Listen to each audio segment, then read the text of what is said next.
It's really disappointing because for the last 2 years, Violet and I have been talking about being together and being a family. And I'm not sure if this relationship can be salvaged or if I even want it to be salvaged or she wants it to be salvaged. Guys, I was honestly going to give it a rest. Oh, it's Ebird, by the way. I was honestly going to give it a rest this week on Riley, until I was unfortunate enough to hear his version of events. And then I was duty-bound to give you my thoughts. Guys, it's very clear to me that nobody can spin a narrative like walking, talking, trigger warning Riley.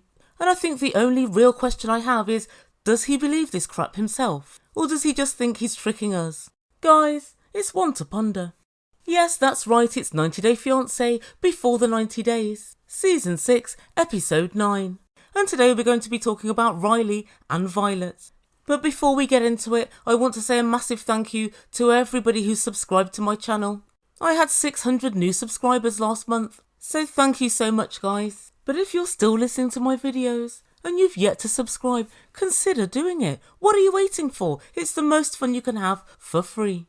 Also, if you enjoy the video, please don't forget to smash the like button. And if you know anybody who might benefit from listening to my sarcastic diatribe, please don't hesitate to share the video. Thanks, guys. Right, so without further ado, I give you Riley and Violet.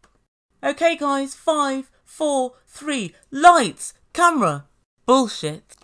It was supposed to just be a nice evening together, a real date, just enjoying each other's company. And it turned into fireworks. Oh my lord, guys, my man's on with the bullshit immediately. It was supposed to be a real nice night. No, it wasn't, Riley. It was supposed to be an ambush. You set the whole thing up. The interrogation of Violet by Tiffany was all done by design, your design. And when you realised that Violet was unhappy with things, you pointed your finger in her face, you shouted and screamed at her, and you told her, get out of here, beat it, beat it. Guys, in order to understand Riley, you must walk away from all logic and reason, for it has no place on Planet Riley. Even though he knows we watched the whole thing last week, he's still trying to portray it as just some weird and wacky event that just happened. It all went left. He doesn't know why. I've been in Vietnam about a week now, and last night Violet and I had a big blowout at the restaurant. I really wish things didn't get so heated, but I felt insulted. Wait, what? You felt insulted? Exactly how were you insulted, Riley? Inquiring minds would like to know. You have both a face and a personality that screams, punch me now, but she didn't even touch you. She quite maturely walked away. And for that, I believe you should be very grateful. So Riley's busy reclining sloth-like on his bed, creating these fantasy tales about what happened last night. And even though he knows we've all seen it, he's trying to say, I felt insulted and I'm the wronged party. How? Literally how? And then Riley said, I'm really upset with myself because I lost control of myself and started shouting in public, in a restaurant, in a foreign country, and I wish I never did that. Guys, he's not at all worried about what he actually did to Violet and the effects on her. He's only worried about how shouting made him look. This tells me but one thing, he's very likely to behave like this again, but perhaps more dangerously, not in public. And so next up we see Violet, and she tells us she still feels extremely angry about what happened yesterday, and she decides to go shopping with her daughter. And so Violet started out by saying, I was really impressed by the way that Riley dressed, and we had a really great conversation. But suddenly, he changed. Oh, Violet, he didn't change. Suddenly, the mask slipped. He can only keep it up in 15-minute bursts. And by that, I mean the nice guy act.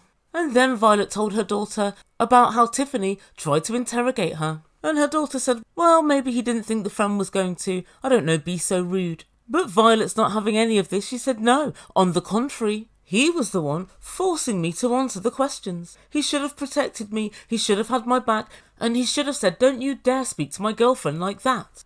And so then Violet tells her a really sad story actually, when she had a second daughter. Wow. Her mother-in-law, who's still apparently very conservative, said, oh God, not another girl. I want some boys. I don't need 10 girls.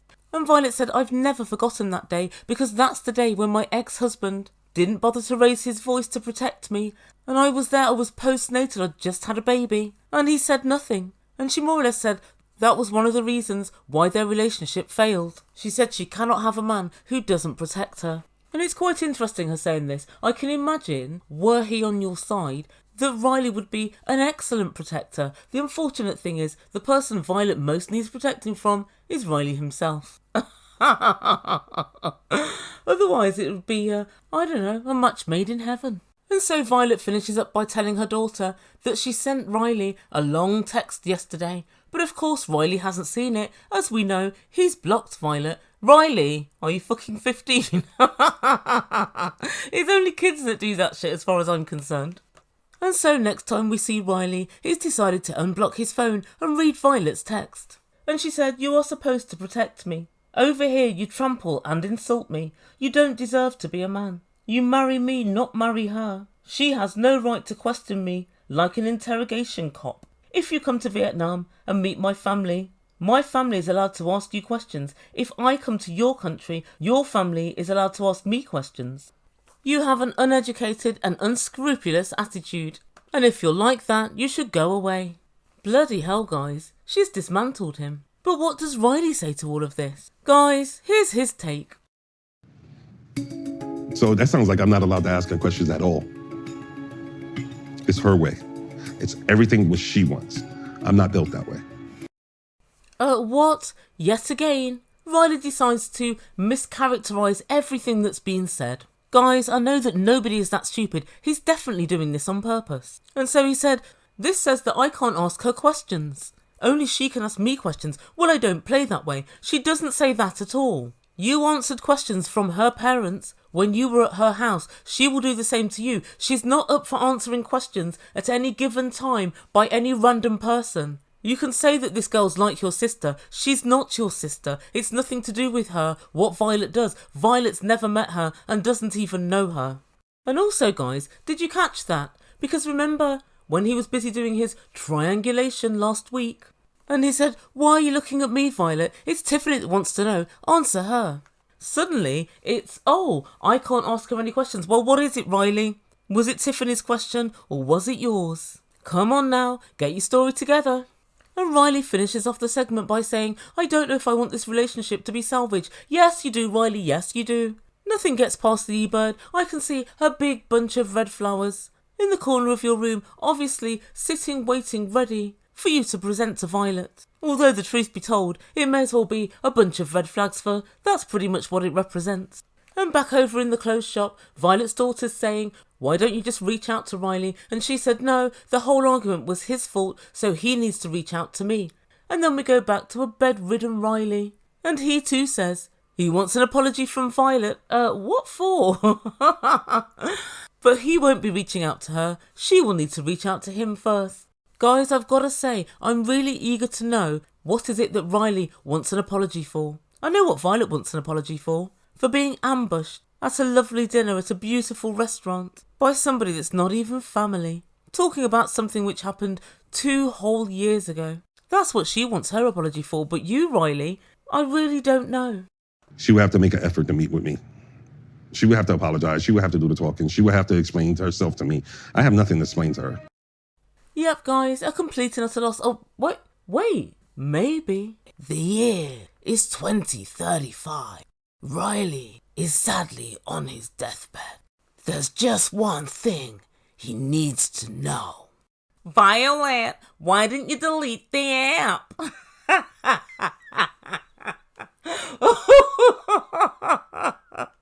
Guys, that's all it can be. Anyway, next time we meet up with Riley, he's made a shocking discovery, guys. He can actually exit the hotel room without the aid of Violet. He's going out on his own. Well, not quite on his own. He's ordered a motorcycle taxi who's going to show him the sights of the city. And he jumps on the back of the bike and they whiz around Vietnam. And I've got to say, Vietnam is so advanced. I'm so surprised. I've never been. But I thought it would look similar to Thailand. But it does seem way more built up and way more advanced. It really reminds me of Singapore City. And guys, they see the opera house and the bridge and loads of amazing landmarks. And then they just go down normal streets and they're weaving in and out of traffic with 1,000 other motorbikes. It looks quite exciting but quite dangerous. Guys, Be really careful because we wouldn't want anything to happen to Riley now, would we? Oh dear. Sorry, Mum. Anyway, finally, it would seem the penny has dropped with Riley and he's started to take some sort of responsibility. But I had time to think about it and I feel bad about my reaction to things. He's upset with his reaction to things. Riley, you only needed to have a reaction because of your earlier misdeeds. That's really what you should be sorry for, but I guess if you're sorry for screaming and shouting, it's something. Not much at all really when I get to thinking about it, but it's something. And then he says, I've been hurt before, I've been hurt, so I already don't necessarily trust women. You've been hurt because women daren't come to you and say normal things like, I'm not sure things are working out, because you'll go absolutely batshit crazy. So that more than likely leads them to just leave without saying anything. I'm not going to say it leads them into the arms of another guy because I still think that's despicable behaviour. But I know one thing, if I was engaged to be married to Riley and I wanted to break it off, I'd definitely get with somebody else before I did so. That's the only way I could guarantee my safety. It really would be. So at the end of the tour, he forces the tour guide to have a drink of whiskey and a cigar with him. And then he just moans on and on about Violet. Riley! He doesn't give a fuck. The only person that I know that's stupid enough to give a fuck about what's happening here is the Ebird. The first thing he said to this guy was about Violet was the fact that she's beautiful, but whatever he says, ding ding gong gong, whatever he says, she's crazy. And do you know what, guys? I absolutely hate this narrative. I hate it when people act completely out of pocket, bush and putters extraordinaire, and then when Violet quite rightly stands up and leaves, and I thought she was quite classy in the way that she left, it was made a little less classy by Riley saying, go on, beat it, get out of here. But she left quite classily, even though it was quite hastily. She didn't shout or nothing really bad happened. But he's saying she's crazy. How is she crazy? What has she done thus far to lead us to believe she's crazy? Well, the one thing is putting up with you and your horseshit, Riley. But other than that, I think she behaves fairly normally. When people won't do what somebody else wants them to do, they characterise them as crazy. Piss off. So often mischaracterising her, he then goes seamlessly into his lies. He said, my sister confronted her about an issue that we had on a dating app. He fails to mention that 1, Tiffany's not his sister. 2, he'd promised previously that he wasn't going to bring up the past. And 3, even when Violet finally did explain herself, Tiffany pretty much called her a liar and said, that argument doesn't stack up, I don't believe you. So the truth be told, they were beyond rude to her. But none of this is coming across in the way that Riley's saying it. Anyway, I absolutely love the tour guide because he said, well, you treated your friend as family. And over here, only family is family. And he said, I consider her as family. Do you know what, Riley? I consider you as a madman and a lost cause. But consideration doesn't really count for much in this day and age. Next up, Riley says, I was really upset with her tone and the way she was speaking to me. Riley, do you not remember your tone? Your attitude is literally one of the worst I've ever heard and seen. And you talk about her tone. Admittedly, she did say, old man, why were you on the app, old man? But it's you that gets really aggressive and talks to her like a child real quick. So I don't know where this whole her tone is terrible is coming from. So overall, what does the tour guide think? You need to apologize, I think. Well, last night when it happened, I got very angry and I blocked her. I think You do block her. Come on. Yeah, I mean... She should be the one who blocking you. Even when I think I'm right, I'm wrong. And guys, this is really interesting to me because Riley is given, how can we say, an abridged version of the argument and a very biased version of the argument, and still the tour guide thinks that you are in the wrong. What does that really mean? Imagine if he heard the full truth. Imagine if we had a prosecution and a defence. Imagine. Guys, Riley really is a giant chump. But what happened next both irritated and surprised me because the tour guide said, I want you to listen to me. He said, I'm listening. And he continued, I want you to go and find her and sincerely apologise for you were in the wrong. And Riley said, yes, you're right. I know it makes sense. I wanted to come here to discover our connection. Yes, this is what I need to do. Honestly, human beings are curious. When Riley had a woman last week, i.e. Tiffany, saying, yep, she's wrong, I wouldn't put up with that, that's out of order, he thought, yep, I'm in the right. As soon as a man comes up and says, oh no, that's not really how we do things, and it's not really how you should behave, suddenly he sees the light, he realises. Could it be a little bit of misogyny at play? No, not our Riley. So Riley's going to unblock the phone and try and find out what Violet's doing. Don't worry about what Violet's doing, Riley. She's busy banging the shirtless dude who she told you not to worry about.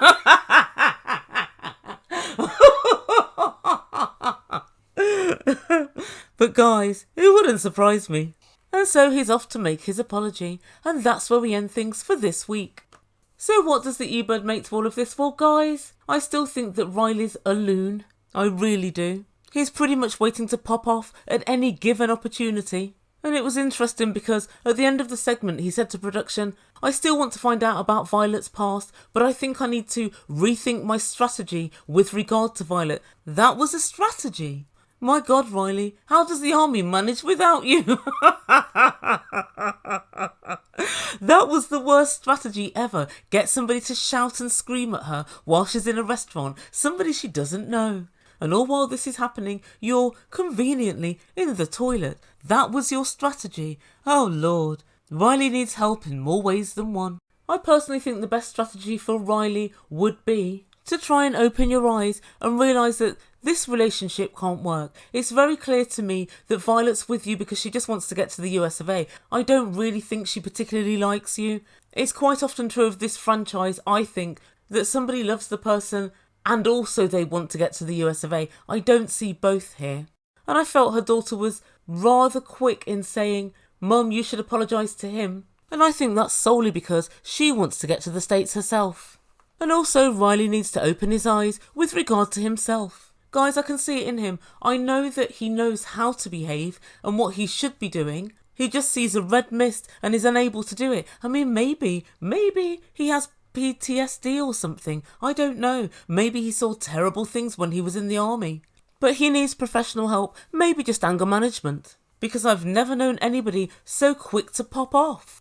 So guys, let me know what you think. Do you think that Riley needs to cut his losses at this point? Because it seems to me that he can't get over the past no matter how hard he tries. And also, do you think that Riley sees whole situations differently from how they actually were? Or do you think that he's just hoping the edit might be more favourable to him? And we, the viewer, would never really get to know what happened in any of these arguments. I'm not quite sure, but he's not telling the truth, and I just would like to know, does he know that?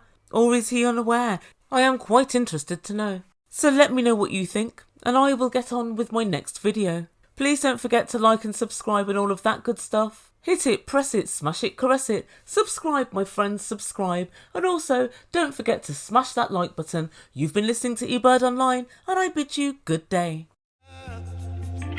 Baby, you give me ice and fire. You're gentle and wind and rain. You're some kind of butterfly. Baby, you give me midnight. You whip up my appetite.